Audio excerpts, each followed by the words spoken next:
Okay, which best describes your diet? Heavy meat consumption, fast food, rich food, vegetarian, vegan combination.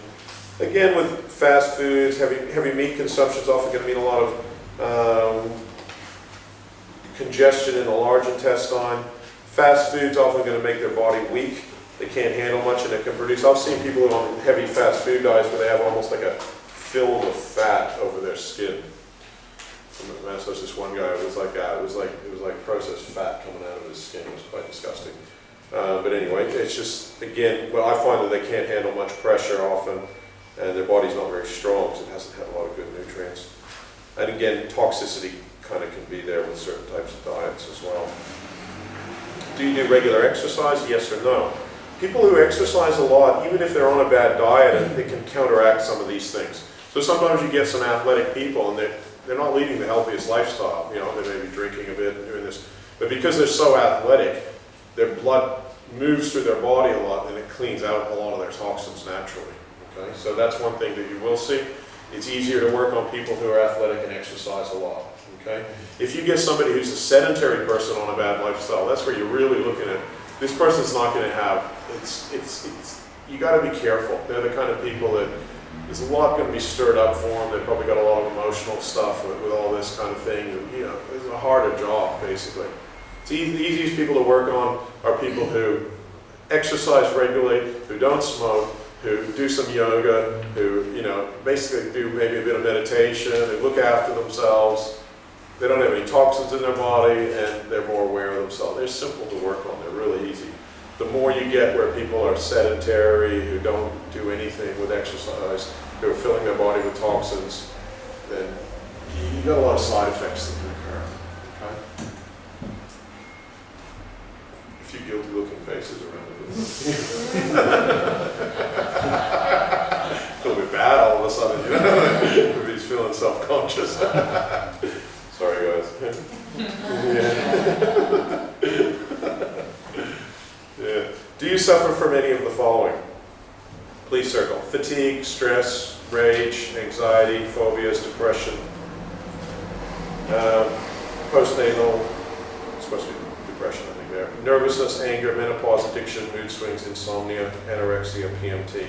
Okay, a lot of these things to me would relate to different, to me, all these kind of things, again, they can, you know, if somebody's circling rage and anger, well, they're probably going to have some rage and anger. You know, you want to make it where they feel safe to let that out during a treatment, because that's inside of them. Oftentimes when people have repressed rage and it comes out, it just doesn't take much and somebody triggers that, then that's inside them.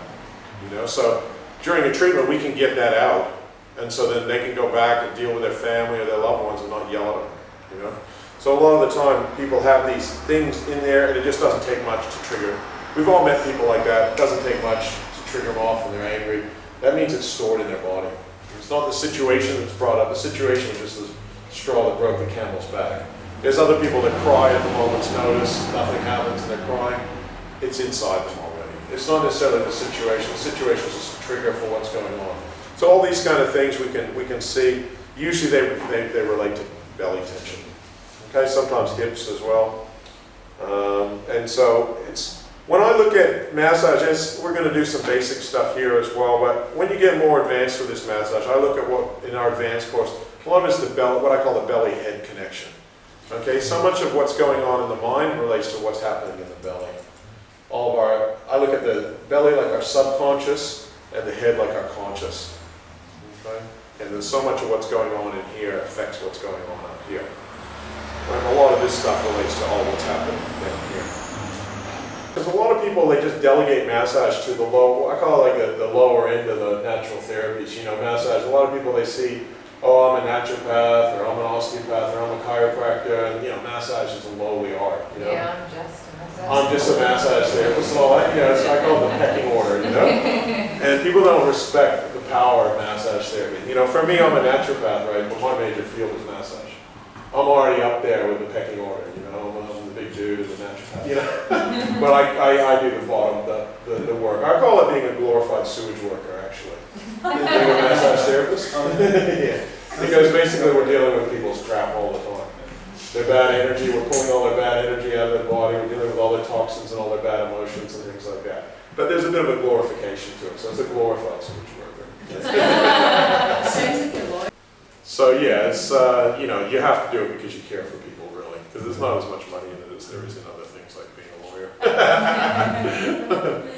But yeah, so that's the other thing is, you know, you've got your doctors up there, and in the natural therapy field, there's the naturopaths and the osteopaths and the chiropractors, you know, and they're all up there, and the massage is done, you know, by, not to, you know, but just, that's the way people see it. But this form of massage is way more powerful than a lot of things that, like, even my opinion is it's more powerful than osteopathy and chiropractic and everything. And a lot of naturopaths, you know, a lot of naturopaths, like, they all like to sit behind a desk and prescribe herbs to people and things like that. I was doing that a bit, and I was going on do like iris diagnosis on people, and everybody come in and go, you got stress rings, you got toxins, best thing for you is massage. That's why I ended up teaching it, because it's like, especially this form, it's such a useful form of therapy, along with good nutrition and stuff. But yeah, you gotta, you know, when you say to people, like, you know, you understand what I'm saying. There's a hierarchy. You know? And a lot of people when they first come for a massage, they have that in their head that this is just a mild form of treatment, it's going to make me feel better. They have no idea how powerful this form of treatment can be. You know, so that has to come out of their mindset, you know, initially, and that might take a couple sessions, and oh shit, this is, you know, wasn't quite expecting that. Like even what you said with these massage and all that. Yeah, you know? yeah. I got a friend who's a psychologist, and I was telling her, you know, that I'm having to educate myself as to, you know, it's going to be a prolonged massage and blah, blah, blah. And we're talking prices, and she said, yeah, but you know, I only charge this much, and you know, you're a massage therapist.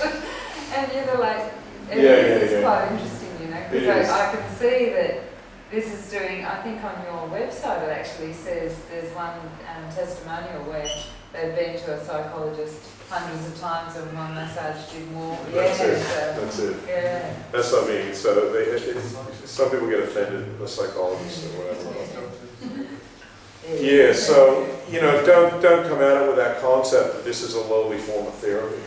This is one of the most powerful forms of therapy. I mean, of course I invented it, so that's a huge ego. You know? You guys are all paying a lot of money now, you could be Raynor therapists, and you may as well have an ego around it. It's, I mean, you know, as Peter said, I mean, just even that court totally changed. Your wife didn't even recognize you when you got off the plane, did she? I think people here that it change a lot. Yeah. That's that. Yeah. But sometimes I think having that they don't expect it, that sometimes can be quite a powerful tool in itself if you're quite unassuming about everything, because then they sing the praise. Yeah, you know? absolutely. Let them Everybody's going to have a different experience, and some people it'll just be a purely physical thing, and some people they won't even really feel the benefit for the first few sessions. Sometimes it takes a while to break in. I've had a lot of people I've had to work on, they don't really feel much different for a few sessions, you know. So it really is quite different for everybody, you know. But always we're designed, and like you say, the treatment plan concept here, you know, because so many people come in and they just think I'm just having a massage for an hour and I'll just relax a bit. They don't think I'm going for part of my treatment plan here, you know. They don't think like that, you know. Whereas this form of therapy, that's how it should be designed. Treatment plan.